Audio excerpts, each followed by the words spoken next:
Bennett, good morning. Good morning. Thank you for joining me. Yeah, of and course. really, this podcast is all about you and you sharing some knowledge with the listeners, our members, people who tune in. We've been doing this monthly coaches education since January. Yeah. You were our first one. Feels like forever ago. Yeah, it did. We talked about injuries and preventing injuries. And for anybody listening that didn't get a chance to listen, go back and listen to that episode. It was really good. But today, what are we going to talk about? Well, I feel like we could talk about something that applies to a little bit of all aspects of life, and not just the gym, but of course it plays a huge role in fitness. And I mean, I feel like everything is tied together. So I mean, I really would like to talk more about like how to be successful in life, and that would be more like talking about habits and planning for your calendar, and just like learning how to like take full advantage of your reward system, which I guess could be more of dopamine, you know? Yeah. Like, so that's perfect. So first we'll start out. So how to be successful in life. And it sounds like this can apply to anything in life, right? Yeah, of course. And not just fitness, but we'll obviously apply it to fitness for this episode. So you said first with your calendar. What do you mean by that? yeah, well, I mean, if you're starting, you know, what the calendar is the most important part if you're trying to build a habit. Because, I mean, what a habit is, I mean, you can't really start you don't just have a habit, you know, you don't just out of nowhere, you're just, okay, cool, I want this habit in my life, I'm just going to have it, you know, just think about it every morning and I have it. Oh, if it were that easy, Yeah, Bennett. I know.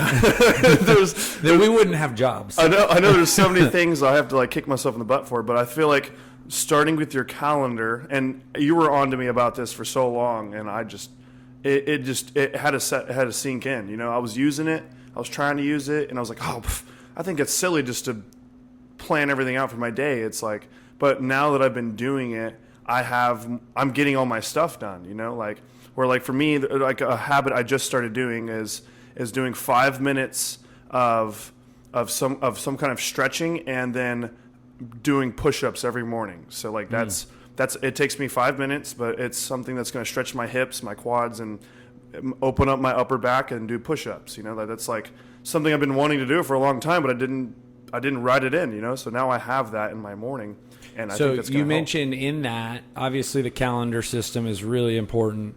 It's a way to layer in discipline.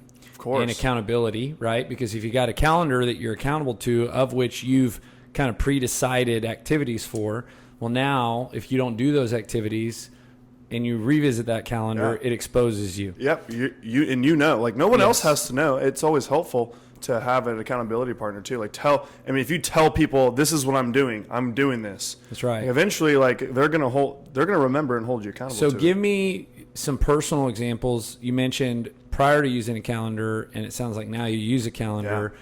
So how can you speak personally about the impact it's had for you in being more successful, or kind of what you're alluding to? Well, I feel like another big thing is people say that they're busy. It's like, oh, well, you know, I just don't have time to do this thing because I'm busy. It's like, I mean, we are all jam-packed. Like, I mean, if you think about maybe only young people are not as busy as, you know, as they say, because like they're playing video games and, you know, doing whatever young people do, like to go to the bars, and so they think that's busy, you know, and they have one thing on their calendar, like, whoo, there's no way I have time for this. I'm busy, you know, like, you're not busy, you know. I think as you get, I mean, I even don't have kids, so I definitely can understand when people say, oh, well, I have kids, I have this, I have to run to the baseball game, this and that, but at the same time, use your calendar to the maximum potential, because like I can probably find 1 or 2 or maybe even 3 hours in your day. Show me your calendar and I could find time, you know, like,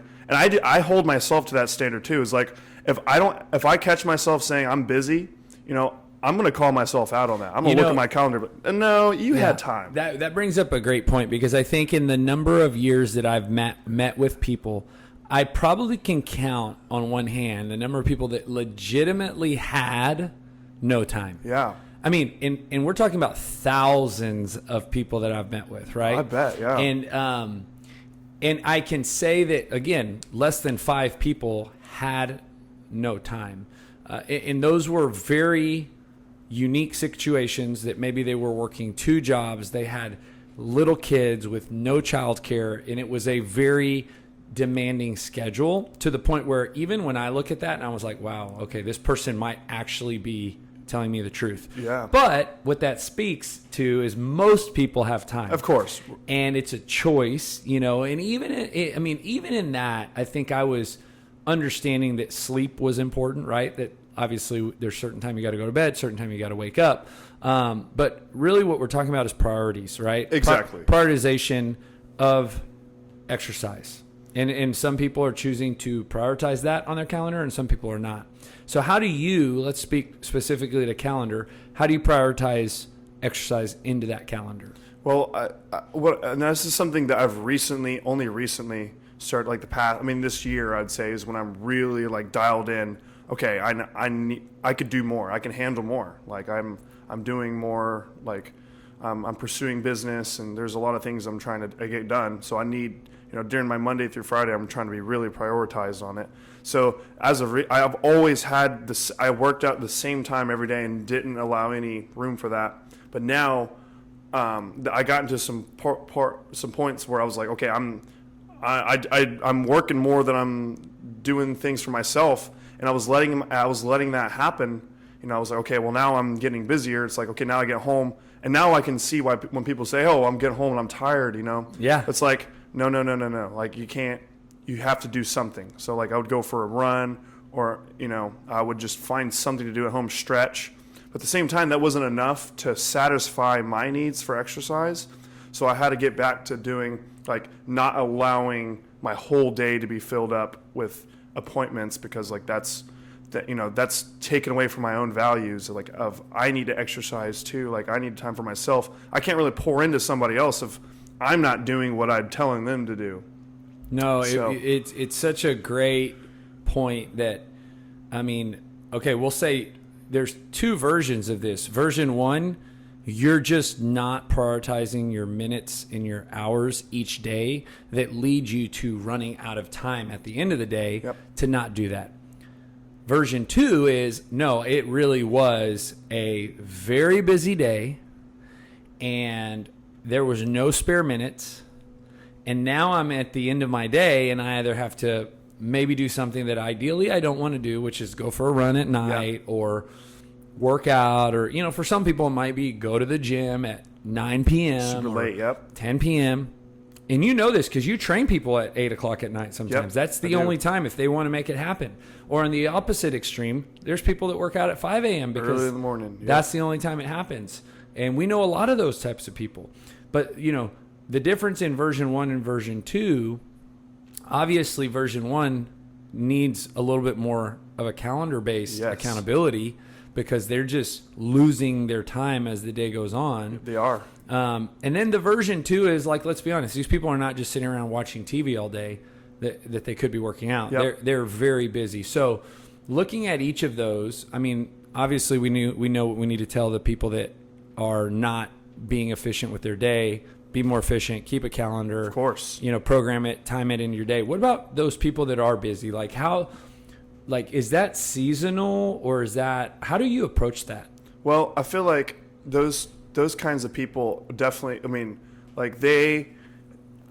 I feel like most of those people, like if you're just a workaholic and you're just doing this because like you have places to be, that makes sense. That makes sense. But at the same time, if you're that version of too busy, then you're going to hurt yourself. You're going to eventually your machine is not going to be running efficiently and you're just kind of being counterproductive, but those people that have to work 2 or 3 jobs because they are just trying to provide and they really are that busy. They are already struggling. I feel like you still have to pencil, like you might have to take more of an approach of what I'm doing in the morning is, okay, I bet you at least have 5 minutes. All right, well, do you have 5-10 minutes in the morning? Because like I'm sure you need to you still need to get your breakfast ready, or get your kids ready, whatever it is. But maybe make it more of a family workout. Like that way, it's more like when you're spending time with your family and like that free time. maybe turn it into something that you do with others. That way it's like, okay, we're doing this as a family. So that way it's like, okay, well, the time I spend with my family, I don't want to be working out. Well, what have you turned it into? You just got to be creative. You have to be creative. You have to figure it out. And sometimes you have to accept the season that you're in, that although, and we've talked about this, Bennett, like, maybe you ideally would love to have an hour to 2 hours to warm up, to lift. I love having 2 hours to have that time.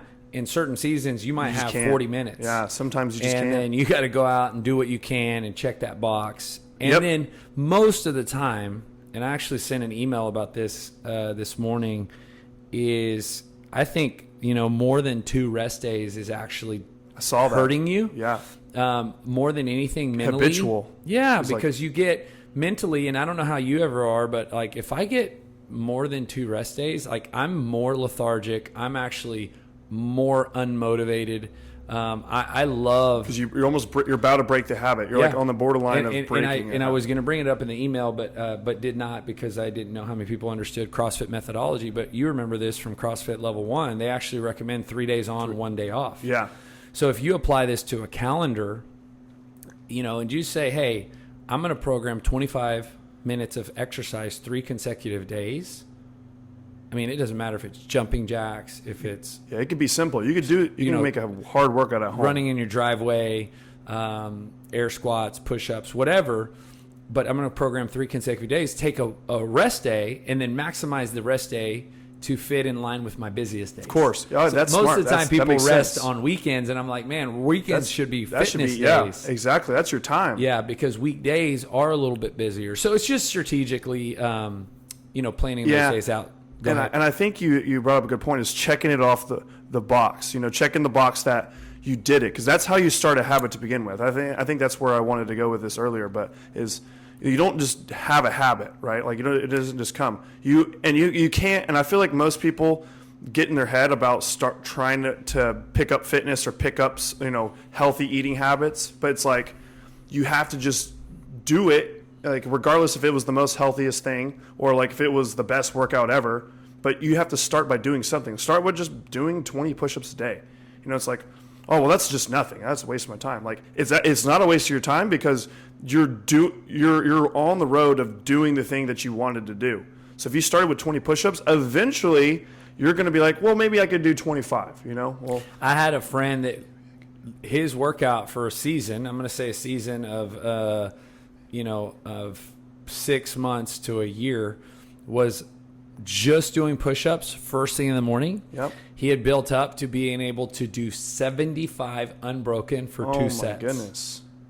Could you imagine that? But think about it. If all you do is push-ups every morning. Yep. Now that was a season. He just didn't have time to work out later. Makes sense. He wanted to get it done first thing in the morning, and he varied the sets from like 3 sets of 25 to building up to a set of 75, which is very impressive. But like you said, it's just checking the box, right? It takes 10, 15 minutes in the morning. Yep. If even that. And he's got his strength trainer, but okay, you mentioned at the very beginning dopamine. Yes. And I want to know how you're tying that into this. What did you mean by that? So I think we get, and this was even I was confused by this at first, but I think we assume dopamine is the reward. Like, oh, we get dopamine when we do the hard things. It's like, well, I actually think the reward is more, or like you get, the dopamine is released through the journey of getting the reward and not at the reward, right? So I think, chasing this dopamine is a good thing, but in a sense, you have to chase painful things. That's how you actually feel at peace in the world. That's how you, like when people indulge in like junk food or social media, TV, games, and porn, whatever it is that, all those things that we consider to be bad. The unhealthy ways. The unhealthy ways of getting reward. You have a crash. You have you almost get depression. Like you get this really, really crazy high peak, and then you crash and you feel terrible about yourself. But the thing is, it's so easily accessible. Like those types of rewards are so easy. Like they're easier than going through the grind and getting the actual reward. Because like especially someone who's never had experience with that, or it isn't surrounded by people who do those types of things, they just don't know. Like, because they're getting reward without even being motivated. Like, because they can just sit in one spot. They can not have to leave their room. They can have all of those things I just said in one sitting. Interesting. Okay, so as compared to, like, now if we, exercise is painful, like, or maybe, so for some people even reading a book is painful. But like for me, it's like some books can be hard to get through because it's like, okay, this is a tough book. Like, I've read some tough books recently. I'm like, okay, like I think this book's very interesting, but it's like my brain's also like, well, I could just watch YouTube. I could just do it's something easy. But I'm like, okay, well, reading a book is actually harder, and you have to think about it. You have to consider it. You have to, but it's going to make you so much better than just watching a video sometimes. For me, that could be dopamine because it's like, and I'm doing the thing that I said I was going to do, which is 30 minutes of reading at night. And that's giving me my reward. It's like, I did 30 minutes of reading on a hard book that I said, beforehand, I was like, I know this book's good. I've been reading it, but I still don't want to do it. But after I'm done with it, I sleep better because, oh man, I just did the thing I didn't want to do, So there's a level of you got to pay your dues. Yes. You have to put in the time. Yeah. You have to work hard for the benefit that we're talking about. And what you're saying, and correct me if I'm wrong, is that there's ways of getting dopamine, which ultimately is what people think causes the feeling of satisfaction, fulfillment, that don't require any effort. Yep. Little to none. Yep, little to none. Which is ultimately what, we'll call it the brains behind social media have It's a sickness. studied and understood video games maybe or television. Netflix has this way of like starting your next show immediately. Exactly. And you sit there for 4 hours laying in your bed and, you're exhausted. Like, man, I just got nothing done and I'm tired. But you got the feeling of satisfaction and reward without even having, without going through pain. Yeah. So maybe somebody finishes watching a 4-hour series on Netflix and they, did they feel as satisfied as somebody who finished a 26-mile marathon in 4 hours? Exactly. And the interesting thing is obviously some sarcasm here. Some people will be like, oh, yeah, I'd much rather watch the Netflix than run a marathon. Exactly. I feel a lot more satisfied. But in reality, what is the reward that we really want? Yeah. Let's look at the people. Now let's look at those same types of people. The people who think, oh, okay, 4 hour, I felt good from 4 hours of Netflix compared to the person who did the marathon in 4 hours. Who do you think probably has more potential to get more things in life done? Or the people that accomplish the crazy things like going to the moon or whatever, accomplishing new technology or finding, creating a gym. People who do these really hard things that are for the better of humanity, who do you think is going to get more stuff done? The Netflix person or the marathoner? I mean, I'm not saying there's anything wrong with Netflix because I've done it too. I think those other things I listed are okay to a certain degree, like junk food. I eat junk food sometimes too. But it's more of along the lines. It's more of a social thing, and I think it's okay. When I hang out with my girlfriend or my family, when I go home to see my parents, we watch TV because that's my time. That's my time to be with them, and we'll talk, and then just have a movie on in the background or something. The thing that I think of, Bennett, is I have 3 boys, and obviously Kate, but the boys, we really do a lot of Lego building. Yeah. And as they're little, really for Ames, right, who's 3, and Chip is getting a little older now. He just turned 5, but especially when Anderson was those ages, I would do all the building. And they would literally sit there next to me. And obviously, I enjoy Legos. There's something about building Legos for me that's very fulfilling. Maybe dopamine. It's the dope. Yeah, it's the dopamine. It's the work. Yeah, exactly. It's the work you put in.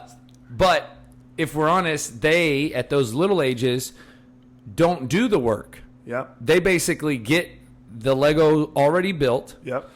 And, sometimes they drop it and destroy it, and my heart breaks, and there's a lot of crying, from them and me.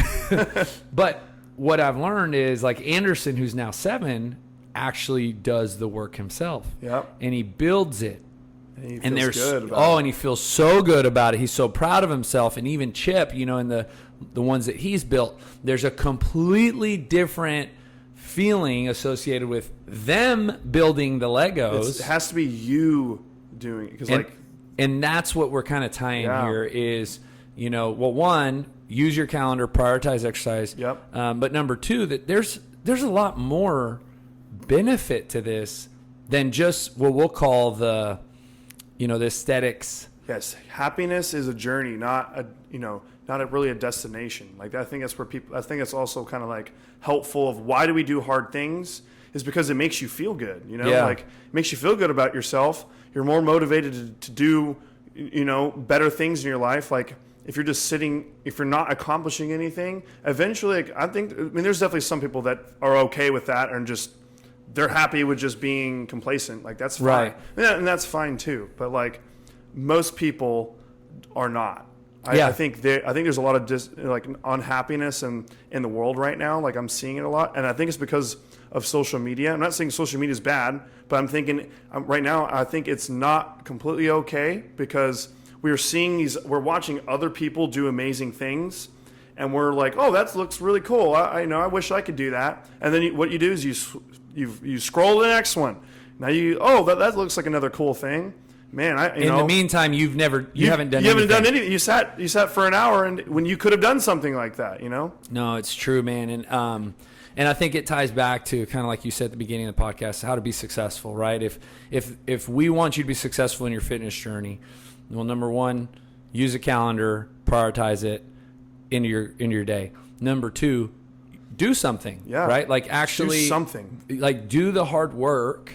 Because it makes you feel good. That will make you feel accomplished because nobody can really do that for you. Nope. Just like the Legos, a trainer can't work out for you. A coach can't do it for you. It really has to be you that does it. And in doing so, you feel so much better. I think one more thing too before we go is I think surround yourself with people that are doing it. Like, I think there's a lot of there's good and bad things can be contagious. I think, like, go out to eat with someone who is overweight or has never had a good habit of going out to eat healthy food. What are they going to order? Appetizers, desserts, and and they're almost going to make you feel guilty by not partaking in that. You're right. And that's contagious. You're like, okay, well now, obesity could be contagious. And I don't say that in a bad thing, but it's like, it could be like if you're making everyone overweight or even the healthy person that typically doesn't do that and they go out with a bunch of overweight people, they're going to probably partake in some stuff. Yeah. And tying that to other areas, the same applies for, I'm a husband and a father, and surrounding myself with men who are very loving husbands and loving fathers and very present in their kids' lives and very loving towards their spouses and very loving in the way they talk about their spouses. By me surrounding myself with those people, in turn, number one, it does make me more loving towards my wife and kids. And so compare the opposite. If I surround myself with people who are not loving towards their kids or very present in their kids' lives or, talk positively about their spouses, then it just becomes more acceptable. Yep. Might pick up a bad habit on accident. Correct. Without even realizing it because we are kind of impacted by the people we surround ourselves with. So for you, Bennett, how has that personally impacted you? Well, I try, it's like I have a lot of hometown friends and I still love those friends. But at the same time, like, I did pick up bad habits from them. And it's not necessarily that it's their fault, but it's like, that's just my association. Like, I've heard something like you're mainly like, the average of the five people you surround yourself with. So, if I surround myself with fit people, motivated people, people who like to be active, people who like to eat healthy, people who just, who are good figures in life, like, or who are wealthy, like, and they for a good cause, like they built their company through the hard work, the dopamine release. Like, I think you're going to learn a lot from those people. Not saying that you're I mean, I definitely still hang out with people who have bad habits, and that's, I mean, us as a trainer, people are coming to us for answers. So it's like I am still surrounded by people who are trying really hard to fix those habits. But I feel like I could be a figure, or I could be like a role model in fitness and health because of who I surrounded myself with. Yeah. You know, like people like you or Brandon or all the coaches here who have helped me build my business, or like I've learned from every single person. Like they all have something good to offer. I think that's the biggest thing is on our coaching staff is all of us are well-rounded, but we each have our own area that we really excel in, and that's, you can learn from that. So I think the biggest thing as a member here is go talk to all the coaches, because all of us have something different to offer. Mm-hmm. So I think because we've all been surrounded by those types of role models, and we've a little bit of magic has rubbed off on us in some type of way. Yeah. And if it could rub off on you, that's, I mean, all it takes sometimes is one conversation to change your life. Well, I think that's the one of the biggest benefits of being a part of BoomFit is the community. You know, is like you just mentioned, is like every person that walks into these doors wants to better themselves and has really something to offer in that area, right? Obviously, layer on top of that is the coaches, but I think as a community, when you're around people that are motivated, that are trying to better themselves, that are, you know, positive and really doing something like exercise, I mean, it just makes for an amazing environment. Yeah, like everyone here is putting in the work. Like if you come to class, guess what? Everyone else made the decision to show up. So like I think everyone gets caught up in their, like we were talking about earlier, the habit.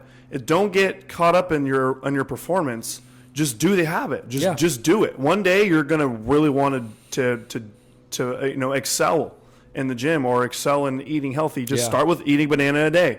Start with doing push-ups in the morning. Just show up to class. Yeah. Those are little things that you can do to build your habit. And guess what? If you did it every single day, or if you miss, you know, 1 or 2 days a week for a year, what do you think is going to happen? Yeah. It's a habit now. It's good.